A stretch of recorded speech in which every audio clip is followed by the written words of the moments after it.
Muito bem, gente, chegamos no nosso último vídeo do curso de introdução à neuropsicanálise, ok? E agora a gente quer falar sobre a relação entre a neurologia, a psiquiatria e a psicanálise, como os conhecimentos desses campos de saber se cruzam, né, para que o sujeito, né, para que o ser humano possa ser ajudado nas suas demandas mentais, nas suas demandas psíquicas, ok? Vamos lá.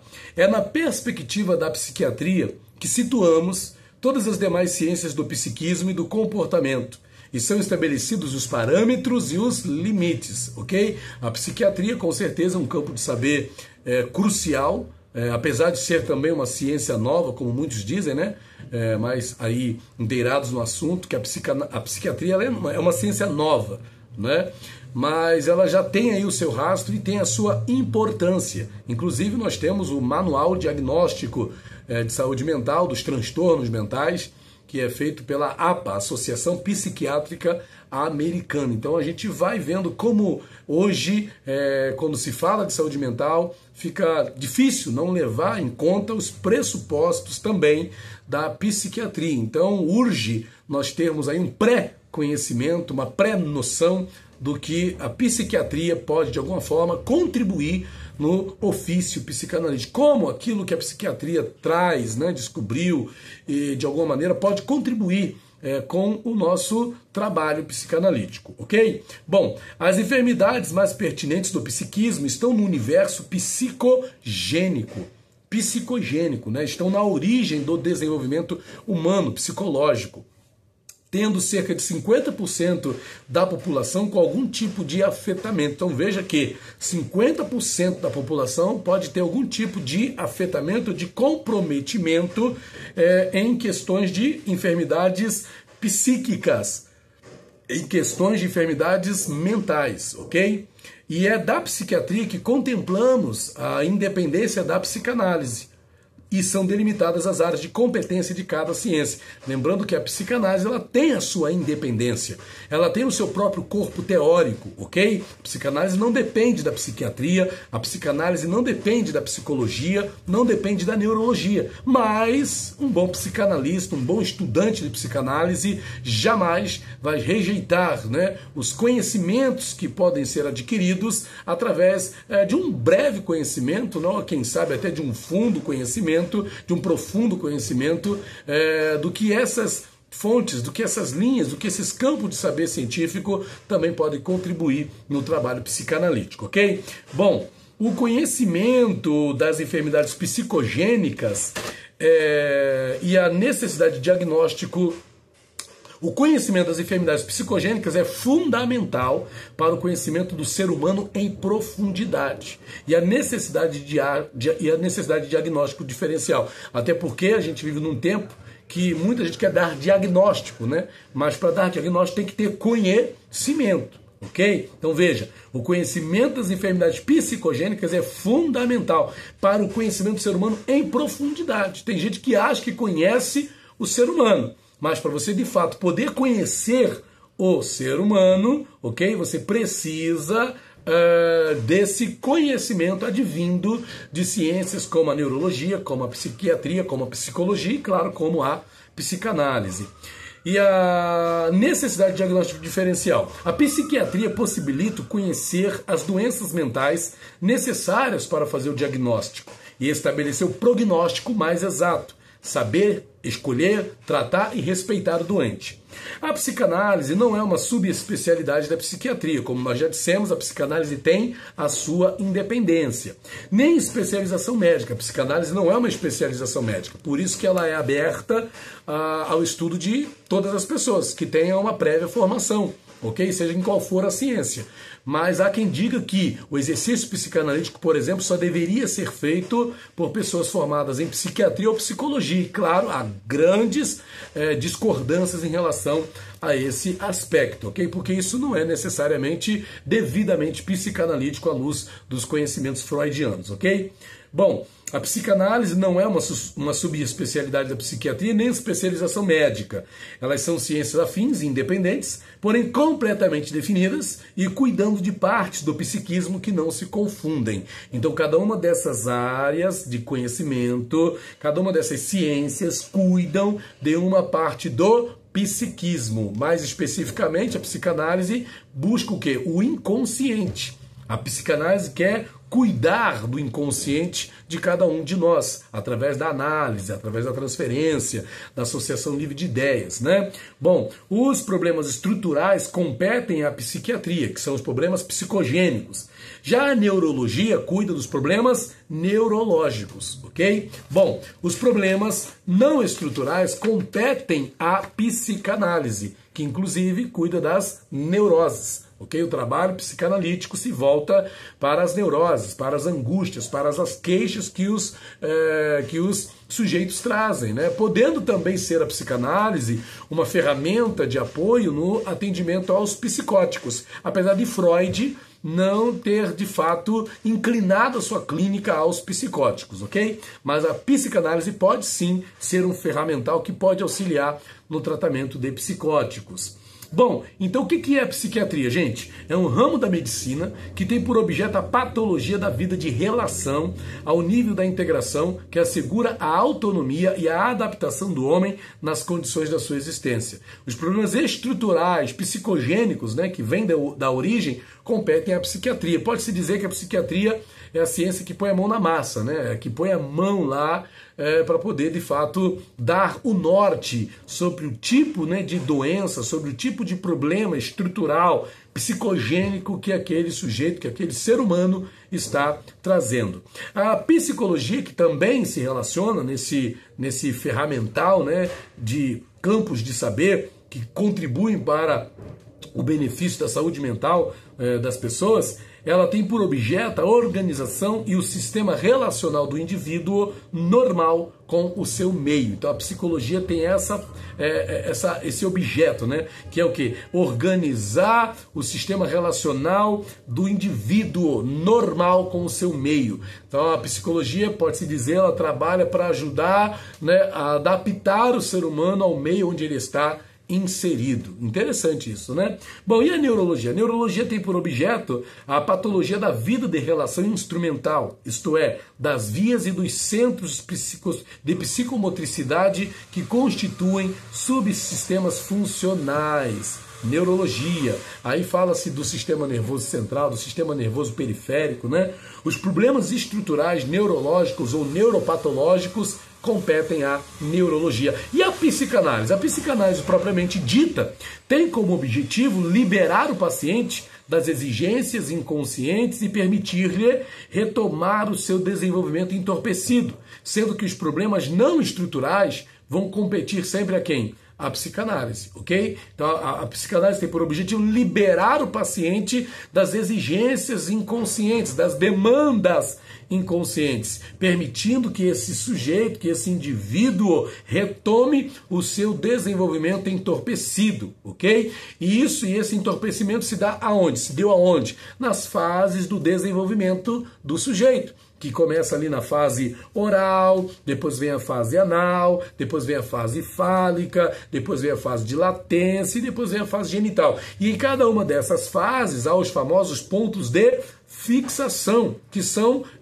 situações, né, que vão, de alguma maneira, estruturar ou determinar ou até mesmo travar o desenvolvimento desse sujeito, ok? Trazendo danos para ele na fase adulta da vida, ok? Trazendo comprometimentos na sua vida adulta, ok? Bom, a psicanálise consiste na utilização sistemática da livre associação de ideias, a fim de trazer à luz a dinâmica psicológica inconsciente. Não procede nenhum programa calculado ao qual o paciente terá que se submeter. A psicanálise não exige submissão. A psicanálise, se é que exige alguma coisa, né, é que o paciente se exponha, ok? Tenha coragem de se expor, de inscrever na página em branco que está diante dele, que é o psicanalista, ok? a psicanálise aspira a permitir o sujeito alcançar por seus próprios meios o melhor desenvolvimento possível de sua economia psíquica, né? Ou desenvolver da melhor forma possível a sua condição em relação às demandas psíquicas que cada um de nós trazemos conosco. Esse é o objetivo da psicanálise, levar esse sujeito a, por seus próprios meios, a alcançar o melhor desenvolvimento psíquico possível, ok? Bom, é uma experiência de maturação, está envolvido com a maturidade de cada sujeito, e não uma tentativa de restauração, uma vez que sua hipótese de trabalho admite uma parada de desenvolvimento da personalidade, a que trata de fazer progredir. Então veja, a psicanálise trabalha levando em conta essa possível parada de desenvolvimento da personalidade em algumas dessas fases, né? A fase oral, anal, a fase fálica, de latência, genital, e que possa ter de alguma forma travado, né, o progresso, o desenvolvimento desse sujeito. O objetivo da psicanálise é fazer esse sujeito progredir, ok? Tratando, ajudando-o a chegar no entendimento sobre aquilo que possa ter travado o seu desenvolvimento, através dessa maturação, dessa maturidade que é proporcionada pelo tratamento psicanalítico. A descoberta de Freud reside nos meios de retomar o desenvolvimento afetivo parado, ok? O indivíduo, então, é convidado a retomar a sua própria história do ponto em que foi fixada ou interrompida. Se é ponto de fixação, significa que o sujeito ficou paralisado ali, e essa paralisação na formação da sua personalidade, claro, vai deixar rastros para toda a sua vida, se ele não procurar tratar-se, se ele não procurar a ajuda aí, a intervenção psicanalítica. E enfim, gente, para a gente poder aqui chegar ao final dessa nossa aula, aqui, a conclusão que temos é o seguinte: com base em tudo que a gente falou até aqui, o que a gente pode dizer é que as teorias psicanalíticas desenvolvidas por Freud e seus seguidores, né, Lacan, Melanie Klein, Carl Jung, dentre outros, marcaram profundamente os vários domínios do conhecimento do nosso século. E detalhe, em muitas áreas da sociedade nós podemos ver, em muitos campos de saber, inclusive, a influência do conhecimento psicanalítico, a influência da teoria psicanalítica.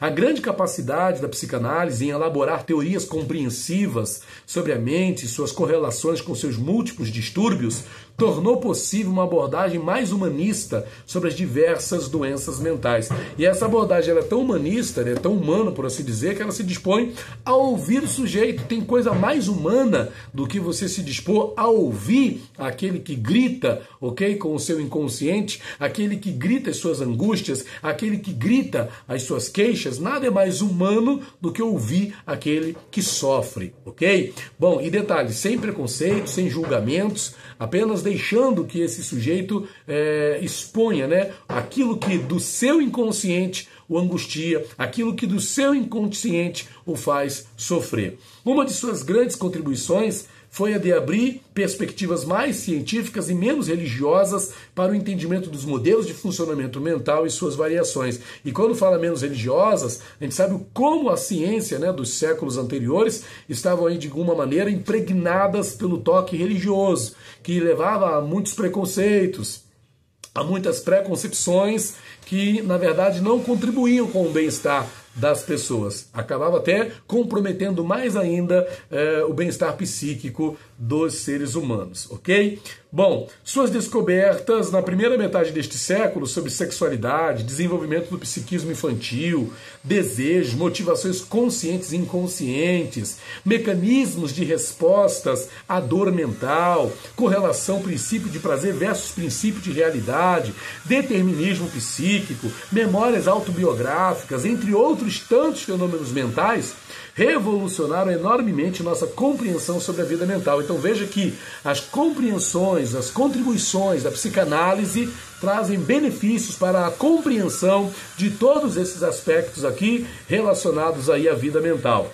Ela nos forneceu, a psicanálise, um corpo de ideias altamente coerente sobre os referidos fenômenos, a introdução de novos processos de investigação psicológica, baseados em uma nova escuta do paciente, né? Uma nova forma de ouvir o paciente, observação de detalhes de sua relação com o analista no processo de transferência, interpretação dos conteúdos mentais, dentro de uma relação de significados e o acompanhamento dos efeitos sobre a vida anímica do paciente trouxe um novo e poderoso instrumento compreensivo. E essa frase é bem interessante, essa questão de instrumento compreensivo, porque é exatamente isso que a psicanálise se propõe ser, ok? A psicanálise não se propõe a ser um instrumento de julgamento, mas um instrumento compreensivo do sujeito, do sofrer, da angústia humana. Desde que as investigações psicanalíticas válidas só podem ser conduzidas no contexto do tratamento psicanalítico, o método investigatório que se recomenda tem um potencial de benefício secundário, porque não vai ajudar o ser humano apenas a aliviar as suas queixas, as suas angústias, mas vai trazer uma maturidade, vai trazer uma nova forma de se projetar no mundo, né? Esse autoconhecimento que é gerado pelo processo psicanalítico proporciona uma série de outros benefícios para esse sujeito, ok? Bom, ele permite que se veja e em que extensão o tratamento psicanalítico pode contribuir para a reabilitação de várias desordens de personalidade, motivação e emoção que estão associados com o dano focal neurológico, ok? Então veja, o dano focal neurológico pode determinar desordens de personalidade, motivação e emoção, e a psicanálise contribui para a reabilitação, ok, dessas desordens de personalidade. A psicanálise pode contribuir para a reabilitação da motivação e das questões relacionadas à emocionalidade do sujeito. Os trabalhos dentro dessa metodologia neuropsicanalítica vêm sendo realizados no campo das memórias, das emoções, dos sistemas motivacionais, do inconsciente, trazendo contribuições valiosas para as duas ciências ou para as outras ciências relacionadas à preocupação com o bem-estar psíquico dos sujeitos, das pessoas.